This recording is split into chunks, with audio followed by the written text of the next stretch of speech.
We're live, Chase. BYU Big-12 tournament preview show. We'll go through the bracket. We'll talk about that in this episode. We're recording Monday, March 10th, before the Big-12 tournament in this one. Just quickly, thoughts after the Utah game. Anything changing? Any feelings that you have going on right now since the Utah game? No, I think it's kind of just how it should be. You beat an inferior opponent. It happened to be Utah, and you're on to the conference tournament, man. You put yourself in a great position with the double bye, and let's get to March, baby. Yeah, exactly. I think, and I looked back. I watched a little bit more of the game on Sunday, and it really didn't tell me much other than BYU is just the better team in that one. I know it's not great analysis, but that's all I took away.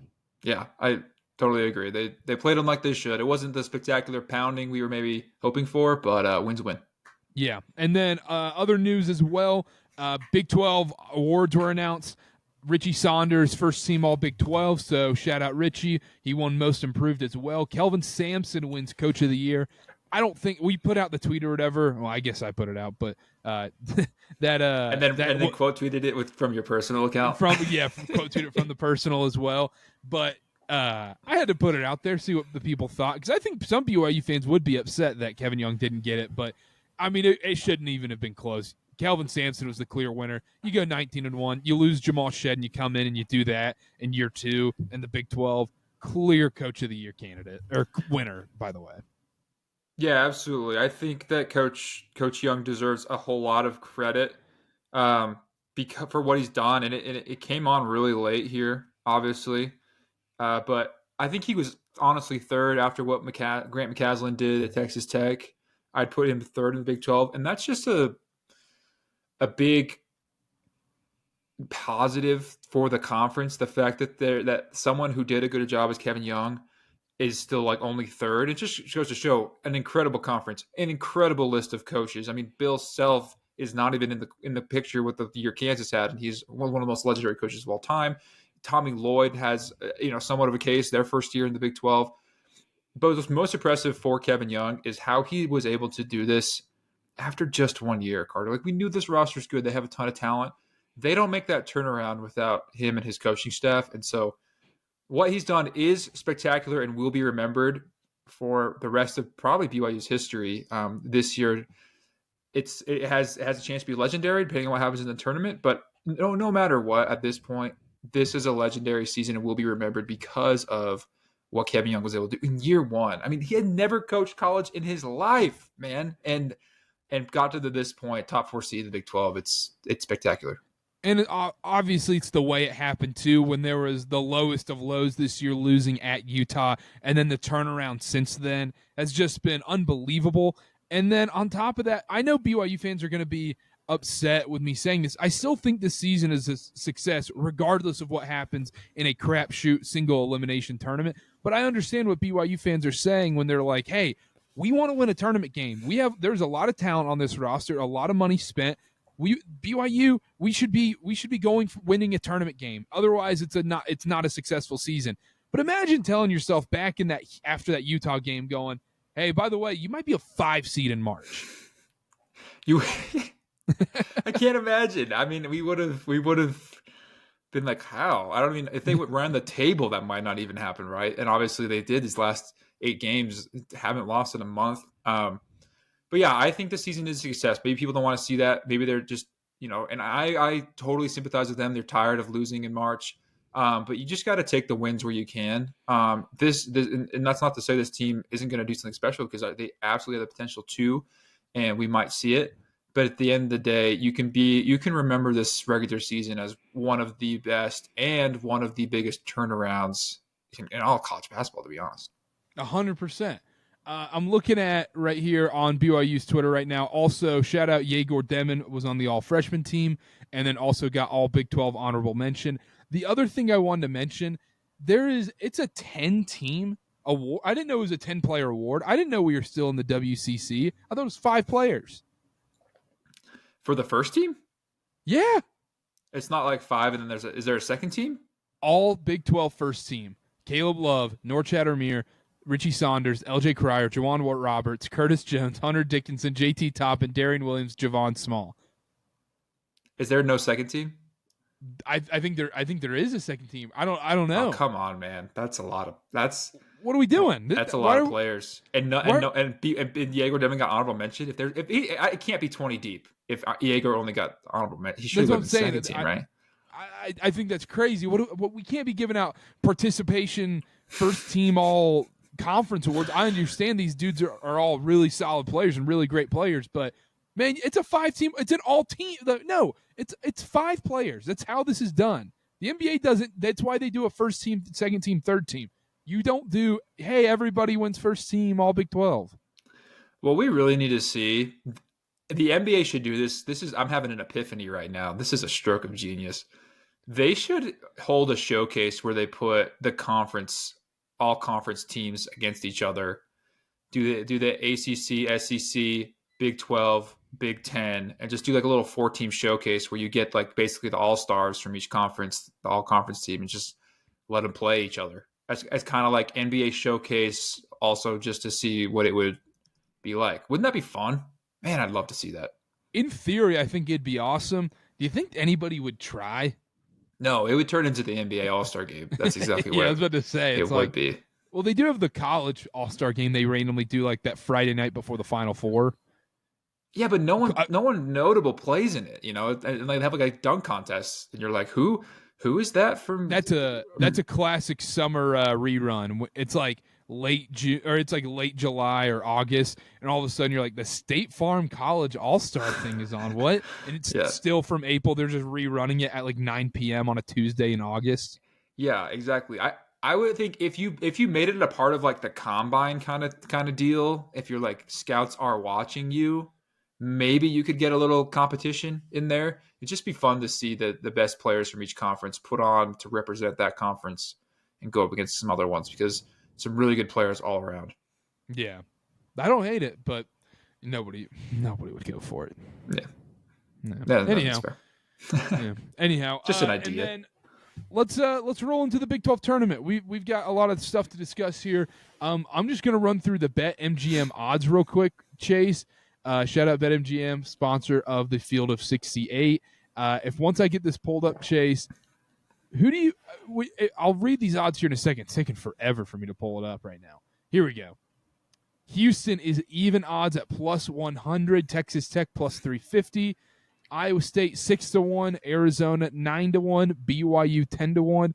Kansas 12-1, and then a drop off after that. Baylor 40-1. West Virginia 80-1, and then Cincy. Everybody playing on Tuesday is 200-1 basically. Out of those, what caught your eye right there? One that it's just crazy to put BYU in the top 5 of betting odds of anything to be winning a conference. It's pretty sweet. The Houston odds do kind of surprise me. Putting them at even, it seems really like not great value at all, just because it's such a tough conference, man. And you're playing in a tournament. Kelvin Sampson's your coach. He notoriously doesn't care too much about these conference titles.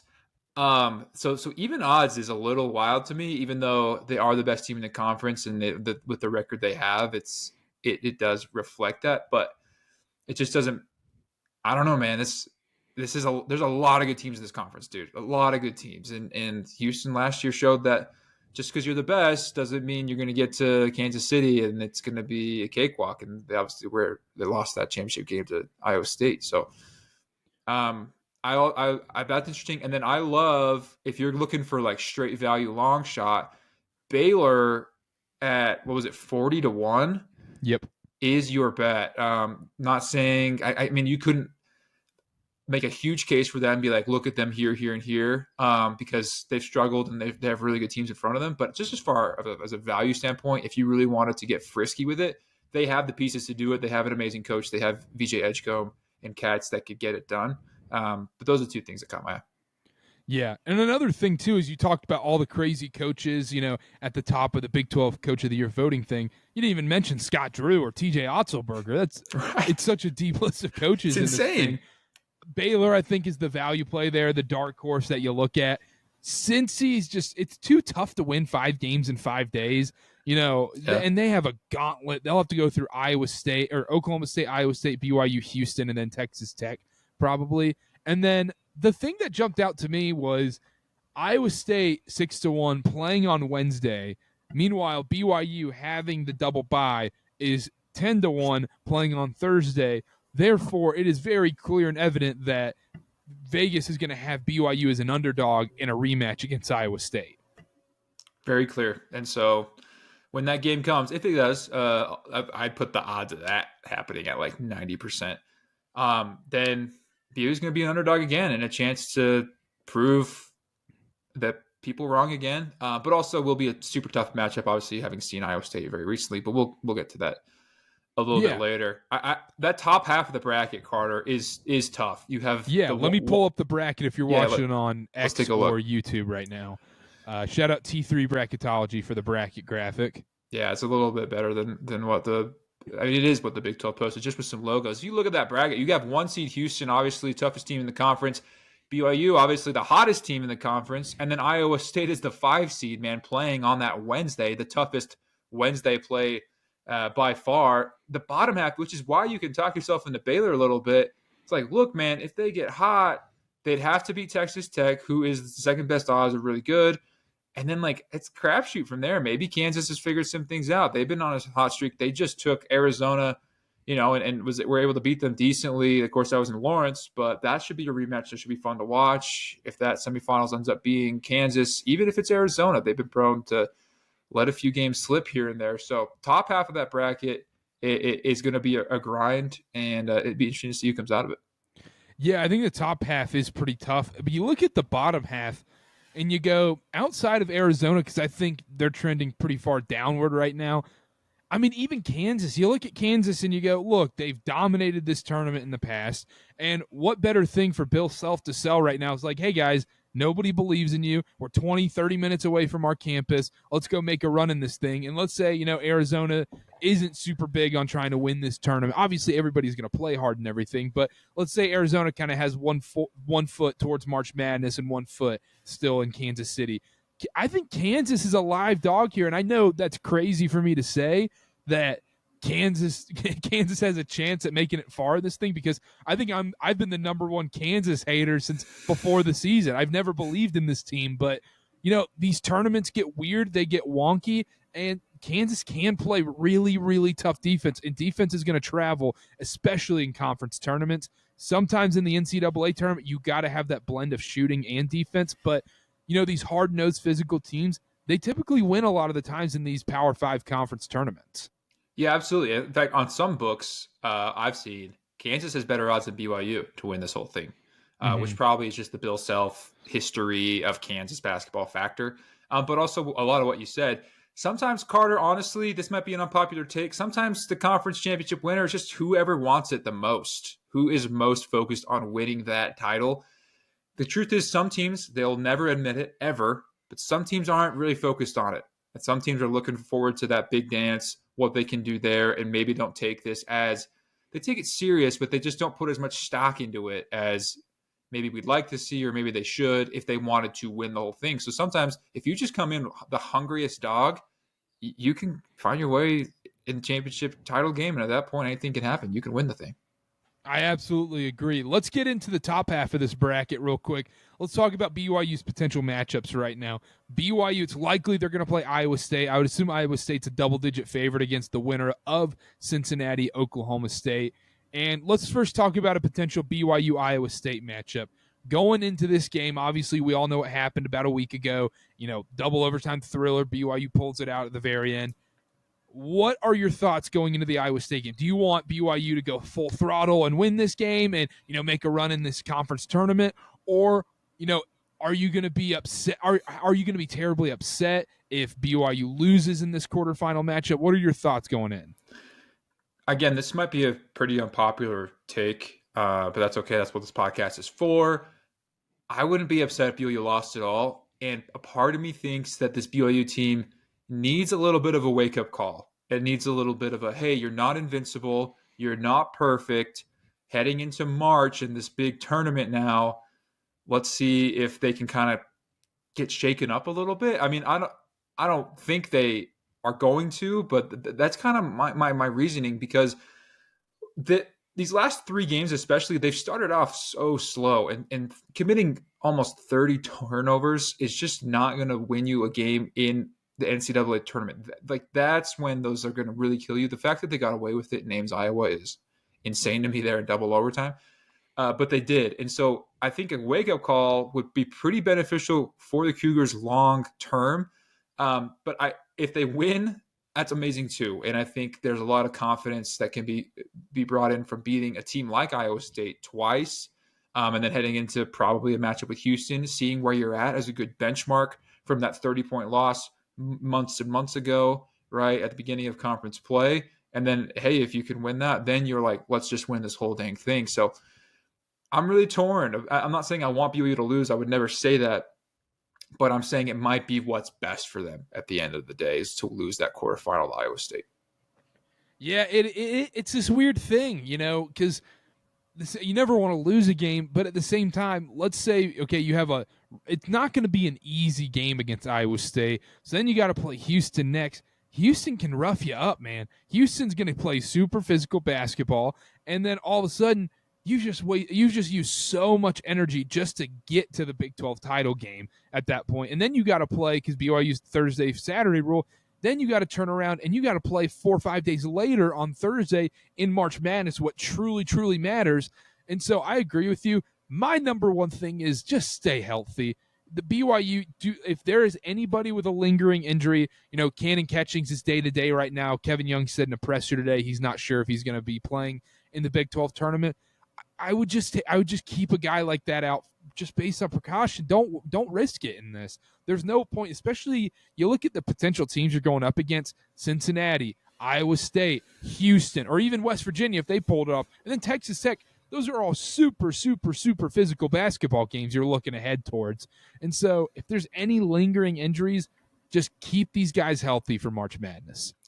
Yeah, I agree. Another thing, I think this is a really good opportunity to kind of just get down your routine, get used to living in a hotel for a few days, get used to, not sleeping in your bed, man. You're not going home to your wife for half these cats.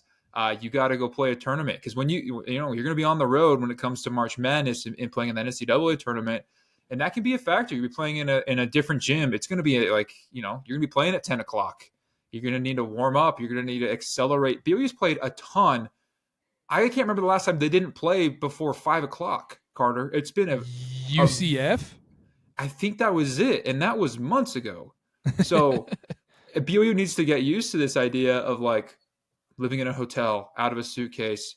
I'm rooming with a teammate. We have to we spend all our time together now for the next 3 days. We got to play in a cold gym in the morning.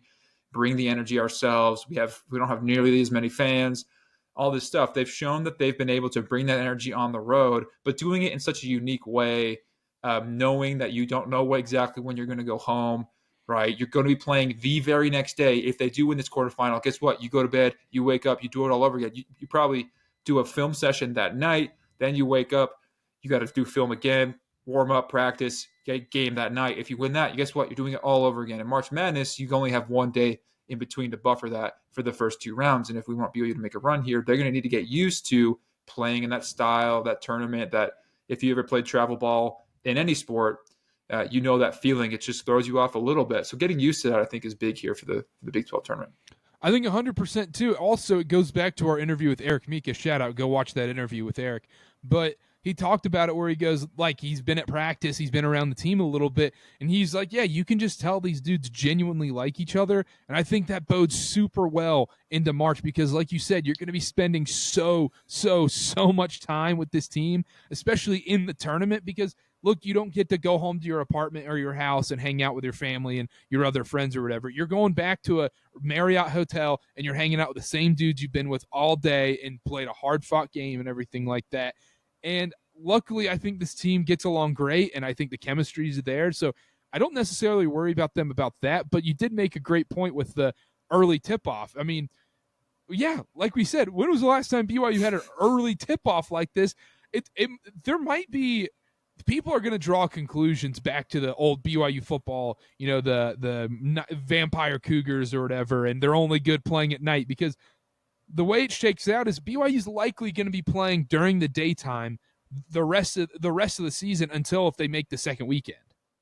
Yeah, exactly. And it's not just conspiracy, as because there is a routine that you're used to. There is things that these guys do to get ready for games, and their schedule affects not just physically but also mentally how you're feeling and ready to go. And they've had the luxury of playing late games, half of them at home, being able to take all day and get into that routine.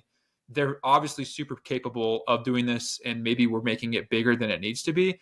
But from my perspective and my very limited experience playing in tournaments and playing games during the day, it's just a different feeling. It's a different vibe that you just need to be used to at the very least. Yeah, and also, like you also talked about, bringing the energy in a neutral environment where it's going to be, I would assume if they play Iowa State, it would be majority Iowa State fans at that point. They travel well. They travel really well, especially to Kansas City like we saw last year. So yep. I would assume it's a good amount of Iowa State fans there.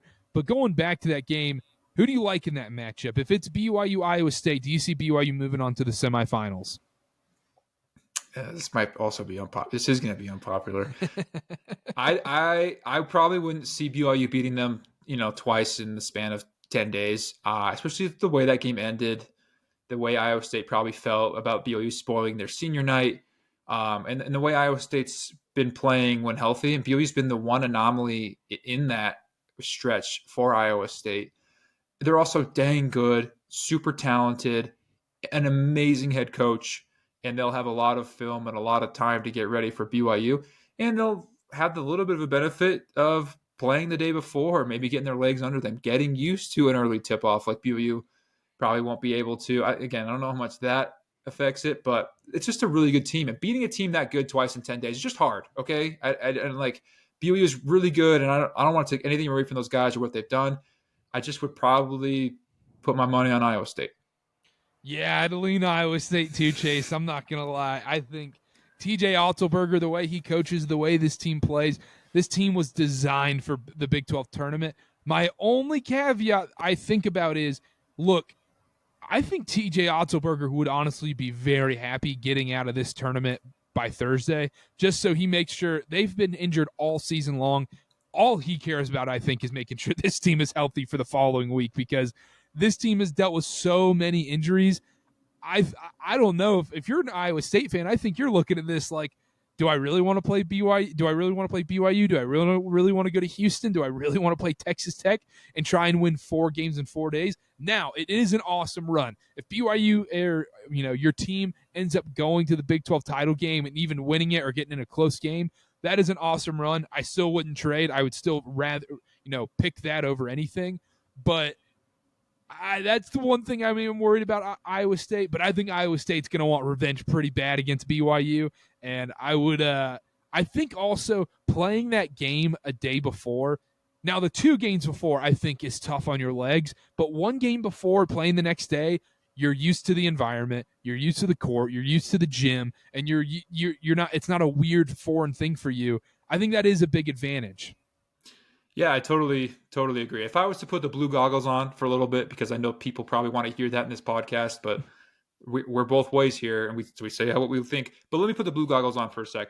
If you're BYU and you're really optimistic, you're thinking, look, we went up 20 on these guys in their house, and then we fell apart, and we turned the ball over 29 times, and guess what? We still beat them at their place, and they were fully healthy. And so you might be thinking maybe we're the perfect matchup for Iowa State. Maybe despite the 29 mistakes we made, we still won, and we went up 20 in their place. So the potential is there. Maybe we just play them super well and things like that. That could be a total possibility. Maybe this BYU team is this Iowa State team's kryptonite, and they only let them back in it for 29 turnovers. I wouldn't say that's exactly what happened in that game. There was a lot of factors, and momentum swings are a real thing and all that, and crazy game. BYU was able to get away with the win, which is incredible and awesome. But that, if you're going to be blue goggled, that's maybe what you're thinking here. And playing neutral just swings any advantage back to BYU from that game in Ames, right? And maybe you see it that way. But I lean more towards you. I think they have that advantage of getting into the gym early. Man, Karter, what are your thoughts on the court? Because it's gross. It's becoming a little infamous.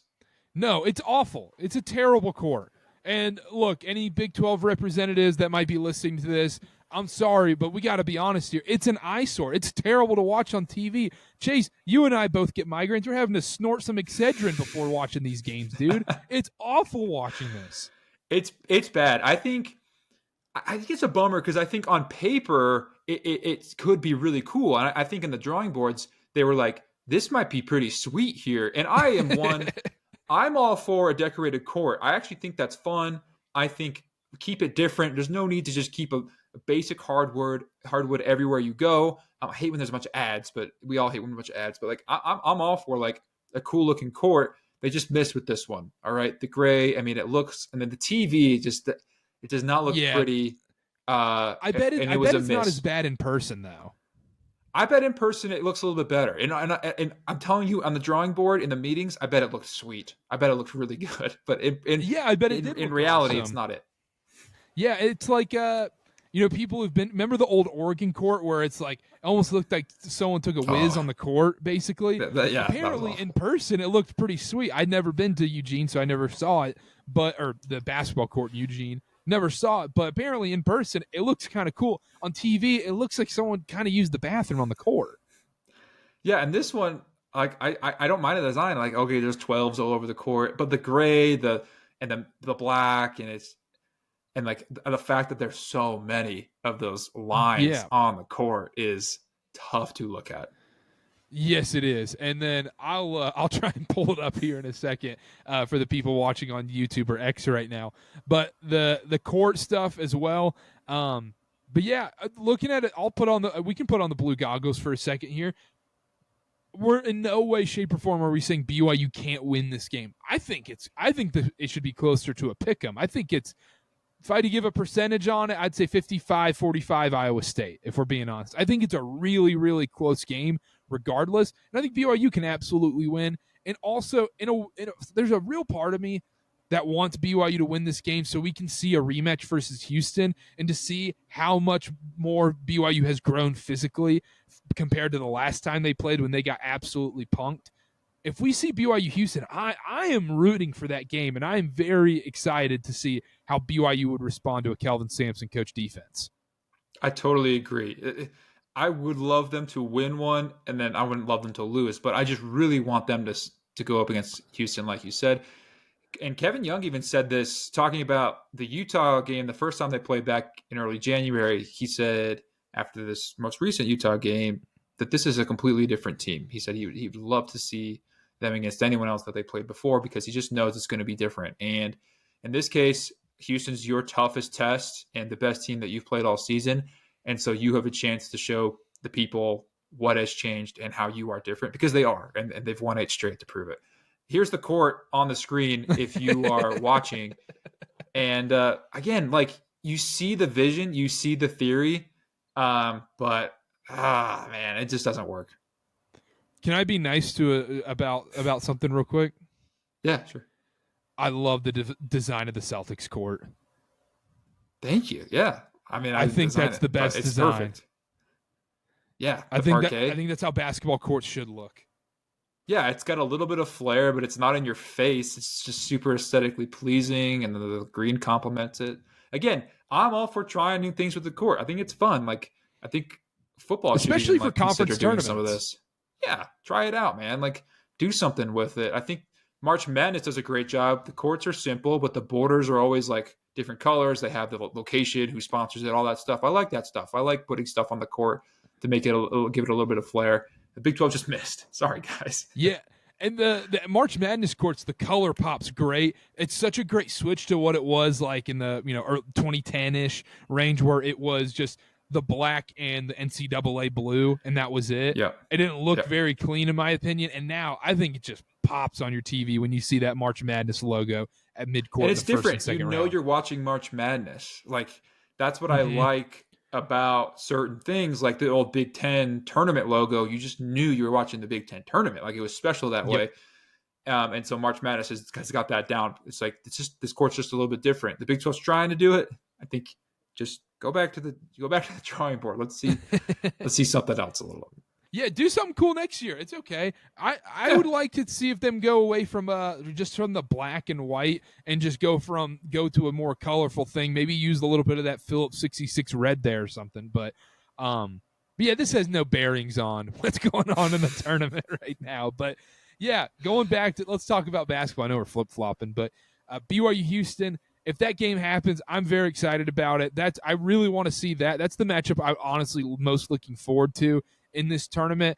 And then outside of that, I'm very curious to see if we get Baylor, Texas Tech, how that game goes, because I think Baylor's, at that point, they're a bona fide lock for the tournament, as long as they win their first game. But maybe Baylor goes on a little sneaky run, like you said, when you have an elite coach and dynamic guard play and VJ Edgecombe, Rob Wright, and Jeremy Roach. You can always make a run come March. But yeah, I'm looking at it. BYU's got a chance. I'm not saying BYU can't win it, but it's a tough path. It's tough, man. You'd almost rather them just see Texas Tech before they see Iowa State, just because it's been a while. It's just the fact that they played 10 games is tough, and then of course going through Houston. The one thing about this Big 12 tournament, I mean, I'm excited for all the games. Even Tuesday, I'm just like, these are some pretty good games. There's some little bit of edge here. They're all pretty close matchups, Vegas wise. And then moving on to Wednesday, it's going to be even better because those are all tournament teams, right? Some of them, Baylor, it's like you probably need to win that. West Virginia, you could, if you're Kansas, you're looking to turn things around, gain momentum. If you're West Virginia, maybe you're looking to improve your seed line a little bit, even though you're a lock. So an incredible tournament. I mean, all the conference tournaments are great, but I really think Karter and I went to the last Big 12 tournament, and I don't know if any of you followed that too closely. Man, all the games sucked. I'm just gonna say it, man. Cincy, West Virginia was the only one.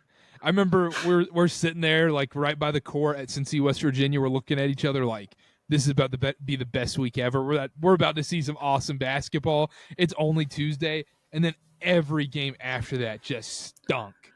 It was every game was like got up to 15-point lead and then never looked back. Every single game, it was wild. Yep. I was like, what are we watching?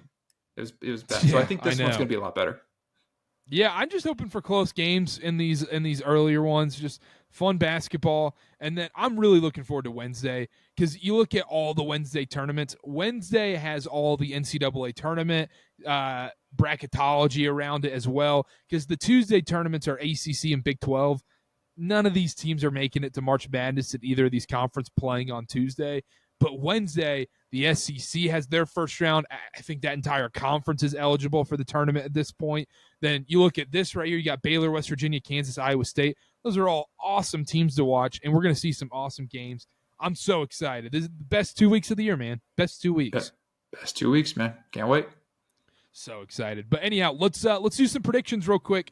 Let's do one like your real non-blue goggles prediction and then a blue goggles prediction. How about that? Sounds good. All right, give me a title game and winner, and then MVP of the tournament. All right, my title game. This is my normal prediction. I think it's Houston comes out of that top half, and then I really think, because I don't want to go chalk here with Texas Tech, I really think Arizona could get back into that title spot, going up against, if they play Texas Tech or maybe even Baylor, maybe they knock them off, something like that. So I'm going Houston, Arizona in that title spot, and I think Houston wins. I know it's boring. It's chalk. I think they have a little bit of like, we should have won this thing last year, and they've been locked in conference play all season long. I'd be to the point where I know I said like even odds is kind of crazy, but I genuinely would be like pretty surprised if they didn't win, unless it was to someone like Tech in the championship game. If they don't make it to the championship game, I'd be shocked. Houston is you're talking about? Houston, yeah. Yeah. I'd be pretty surprised if they no, I wouldn't. Because I'm picking Iowa State to go to the title game on the top half of that bracket. I think they're rolling when they're fully healthy. I think they're going, and like we've talked about Kelvin Sampson, I think it's a great point. I think there is a bad taste from his mouth from last year losing to Iowa State. I think that'd be an electric semifinal game too, whatever we get on that Friday night. And then on the bottom half, I'm going chalk. I'm going Texas Tech coming out of there. I love what they're doing. Grant McCaslin, that is a Final Four caliber team. No joke about it. And I'm taking Texas Tech to win this tournament. JT Toppin has been balling, one player of the year in the Big 12, and I think they just continue that trend and give me Texas Tech over Iowa State. Now switching over, if BYU were to win it, I think we'd see, let's go a little crazy one. Let's say like BYU Kansas in the title game. We get a rematch. That'd be awesome. And especially that would be fantastic. How BYU played them earlier in the season. Yeah, I was about to say, and if BYU plays Kansas in that matchup, I mean, I love BYU. We did our preview against Kansas, and you guys obviously saw what happened in Provo. BYU matches up perfectly against Kansas. Kansas's biggest nightmare is seeing a team like BYU walk in. Yeah, 100%. Which is crazy to say. Yeah, and look, maybe Cincinnati is fighting for their lives here. Maybe we get to see Cincinnati knock off Iowa State, play BYU. I think that's the beauty of college basketball in general. That's why we love the NCAA tournament so much. And there are chances, a lot of chances here in conference tournaments to do the same thing. And maybe someone gets frisky, like a Kansas State who went on a crazy, 6-game stretch here and then fell apart towards the end. But maybe they find some of that magic again. Maybe TCU, who they're out right now, but maybe if they make a big fat run, they could find themselves back onto this bubble and maybe on the right side of it. You never know. So if BYU were to make a run here, I think they would need a little bit of help. Just playing what's most likely to be Iowa State, Houston, and Texas Tech 3 days in a row is just so hard to be like, yeah, you can go 3-0 in that stretch. Like, just such good teams, such good coaches to go against. But they've been proving us and me wrong, over these past 8 games. So I'm curious too, because I think BYU also, I'm contradicting myself left and right, I know, on this podcast, but I'm trying to play devil's advocate here. But with BYU in the Big 12 tournament, 3 games in 3 days, I mean, I don't think anybody has the depth that BYU has and the amount of guys they play. That's a huge advantage.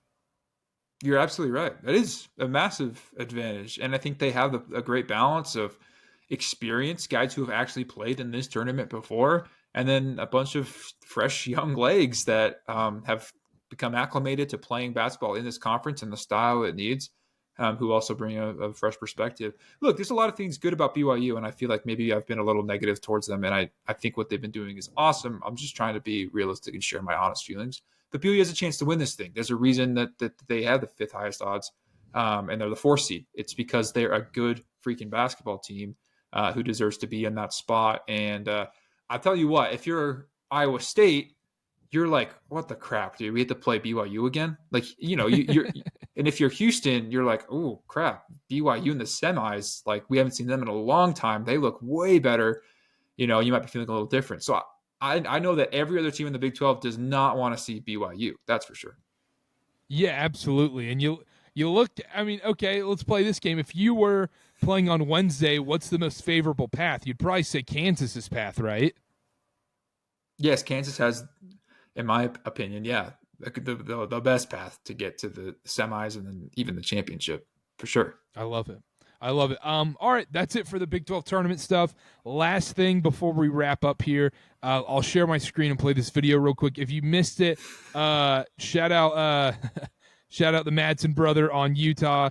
Does these vlogs and stuff, and he did one on after the BYU game where he broke a light stick. If you're listening on Spotify X, I will show, or if you're watching on YouTube or X right now, I'm going to share my screen and show you guys.